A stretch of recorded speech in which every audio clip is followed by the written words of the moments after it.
Olá, meus amigos, vamos ao estudo da lição número 13, a lição que fala sobre o céu, educação e aprendizado eterno. O pensamento cristão, que já falamos ontem, é o seguinte: se você é um cristão, você não é um cidadão deste mundo tentando chegar ao céu. Você é um cidadão do céu abrindo caminho através desse mundo. A meditação está no livro de 1 Coríntios 2, verso 9, dizendo o seguinte: mas como está escrito, as coisas que os olhos não viram, nem ouvidos ouviram, nem penetraram no coração do homem, são as coisas que Deus preparou para aqueles que o amam. O estudo de domingo, dia 20/12, o tema é o destino dos mortos em Cristo. Esse é um assunto muito polêmico para algumas pessoas. Para os cristãos, o assunto está baseado naquilo que a palavra de Deus nos diz. E para a pergunta, para onde vão os mortos? Além de irem para o cemitério. Mas as pessoas estão querendo dizer sobre aquilo que eles chamam de alma, de espírito. Hoje no mundo existem muitas teorias a respeito da situação dos mortos. Porém, nós ficaremos com aquilo que a palavra de Deus ela nos recomenda, aquilo que ela nos descreve. Por exemplo, existe até uma experiência de 2 engenheiros que eles não acreditavam naquilo que a Bíblia dizia. E na sepultura, tudo termina para o ser humano. Onde não existe pensamento, não existe projeto, morreu, acabou tudo. Esses 2 engenheiros então resolveram assim desafiar o que a palavra de Deus dizia a respeito da situação dos mortos. Eles resolveram fazer o seguinte: cada um escreveu um texto e cada um colocou com uma auditoria em cofres diferentes. Então eles combinaram o seguinte: o primeiro que morresse entraria, ou seja, espírito, entraria dentro do cofre do outro e então leria o que eles escreveram. Cada um escreveu um texto, cada um deu para uma consultoria diferente, cada consultoria guardou os textos em cofres diferentes. Eles combinaram o seguinte: o primeiro que morrer entra no cofre do outro, porque é espírito, lê o texto e depois volta e diz para a pessoa: olha, você escreveu isso, isso, isso. Aí estará comprovado que após a morte é possível a pessoa ter um espírito que navegue por aí, pelos 4 cantos do planeta. Pois um deles morreu e o outro está até hoje esperando a notícia daquele que morreu para dizer o texto. Caiu por terra a teoria de que quando a pessoa morre, um espírito da pessoa fica vagando ou vai para outros lugares. A Bíblia nos ensina que seja qual for a ocupação da pessoa, seu status, sua condição, nada consegue fazer a pessoa impedir a morte. E determina que no final de tudo, os mortos terão os seguintes destinos: os que morreram em Cristo ressuscitarão para a vida eterna, por ocasião da segunda vinda de Cristo.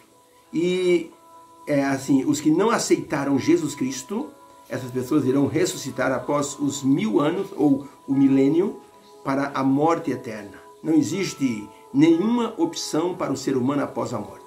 Não existe nenhuma escapatória. Ou a pessoa vai para o céu com Jesus, ou a pessoa fica na terra morto durante 1000 anos esperando Jesus Cristo retornar para que haja então a finalização do processo do pecado. Então, para a pergunta número 1 da lição número 13, a pergunta número 1 é: que destino e que esperança Deus nos oferece através de sua palavra?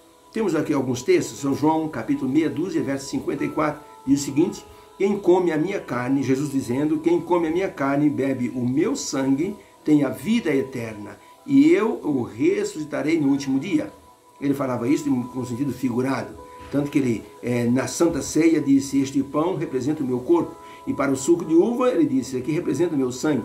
Por isso a expressão, quem come a minha carne e quem bebe o meu sangue, esse tem direito à vida eterna. São João 3,16, conhecido, porque Deus amou o mundo de tal maneira que deu o seu Filho unigênito, único, para que todo aquele que nele crê não pereça, mas tenha a vida eterna. 1 João capítulo 5, verso 13, essas coisas vos escrevo, a vós que credes no nome do Filho de Deus, para que saibais que tendes a vida eterna. A crença em Jesus garante a vida eterna. 1 Timóteo 1, verso 16, mas por isso, diz o apóstolo Paulo, eu alcancei misericórdia, diz ele. Por isso eu alcancei misericórdia, para que em mim, o principal, Cristo Jesus mostrasse toda a sua longanimidade, a fim de que eu servisse de exemplo aos que haviam de crer nele para a vida eterna. Paulo dizendo, eu era tão pecador, eu era tão arrogante, eu era tão cheio de si, que na verdade Jesus me transformou e eu sou o exemplo das pessoas arrogantes que se renderam a Cristo Jesus. João 4, verso 14, mas aquele que beber da água que eu lhe der, nunca mais terá sede. Pelo contrário, a água que eu lhe der, se fará nele uma fonte de água que jorre para a vida eterna. Jesus dizendo de maneira figurada que a pessoa que bebesse da água que ele lhe desse, a água espiritual, a água da verdade, a pessoa nunca teria mais sede, a sede deste mundo, a sede dos prazeres do mundo, mas estaria vivendo uma vida espiritual completa, com desejo de vida eterna. Então João 6, verso 40, portanto, esta é a vontade do meu Pai, que todo aquele que vê o Filho e nele crê, tenha a vida eterna. E ele completa, e eu o ressuscitarei no último dia. Judas capítulo 1, verso 21, conservai-vos no amor de Deus, esperando a misericórdia de nosso Senhor Jesus Cristo para a vida eterna. Finalmente, Tito 3, verso 7, para que sendo justificados pela sua graça, fôssemos feitos herdeiros, segundo a esperança da vida eterna. Então, para a pergunta, que destino e que esperança Deus nos oferece através de sua palavra?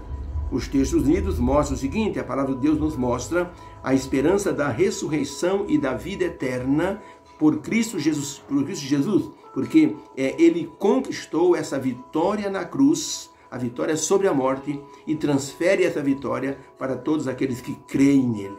A vitória de Jesus se torna a nossa vitória também. A morte de Jesus pagou o preço que o pecado ele exigia através da lei. Todo aquele que pecar morrerá. O salário do pecado é a morte. Jesus Cristo, ele não tinha pecado, mas ele assumiu os pecados da humanidade por ser o Filho de Deus. E ele pagou o preço diante de Deus, o preço que a lei exigia. A crença nesse sacrifício nos justificou diante de Deus. E a ressurreição de Jesus criou a ponte para a vida eterna através da segunda vinda de Cristo, ok? Então veja que interessante, a crença no sacrifício de Jesus como o nosso substituto para a morte, essa crença em Jesus como nosso substituto criou a ponte para que através da segunda vinda de Cristo nós pudéssemos então, através da glorificação, alcançássemos a vida eterna. Ou seja, a convivência com os salvos com Cristo depois, durante 1000 anos, e depois disso, a vida na nova terra. Um processo, uma escala que só Jesus Cristo, o Filho de Deus, poderia fazer. Morreu pelo ser humano pecador. Assumiu a morte no lugar do ser humano. Criou para o ser humano a justificação. Porque o ser humano não tem condição nenhuma. O ser humano ele tem uma situação de podridão por causa dos pecados. Está na natureza do ser humano. Mas Jesus Cristo criou uma nova condição. Criou a condição da justificação. Então a pessoa é vista por Deus como se fosse o Filho de Deus justificado. Agora a pessoa tem que andar agora em novidade de vida, para que no dia da volta de Jesus, essa pessoa seja achada justa, justificado pelo Senhor Jesus Cristo, pela vida de Jesus, não pela própria vida da pessoa. A pessoa vai fazer um esforço para andar conforme Deus solicitou. Mas quem o ajuda nessa tarefa? É o Espírito Santo. Ajuda na justificação e ajuda no caminhar na vida cristã. A eternidade será recompensa para o salvo por todos os sofrimentos produzidos e vividos com a presença do pecado no mundo. Por isso, a gratidão dos salvos será uma gratidão eterna. A pessoa não vai ter como agradecer durante milênios tudo aquilo que ele vai passar a viver numa nova terra renovada, em convivência com os santos, será algo esplendoroso. Hoje nós já somos assim, quando nós vamos a um lugar bonito e passamos momentos agradáveis, nós então ficamos com uma gratidão no coração tão grande, ninguém pensa em tristeza, ninguém pensa em dívida, é só aquela vida, as férias é um momento gostoso da vida da pessoa. Então, quando a pessoa pensar na vida eterna, a forma como ela será, uma gratidão será eterna também. Havia um dos navios que estava indo para a Inglaterra, e estava indo da África para a Inglaterra, com um grupo de jovens que iam ser escravos na Inglaterra. Um homem que estava assim, embarcou também, era um homem muito rico. Ele estava no navio e ele viu um moço e simpatizou com o moço, porque o moço assim tinha uma aparência assim até interessante, porque não parecia um escravo.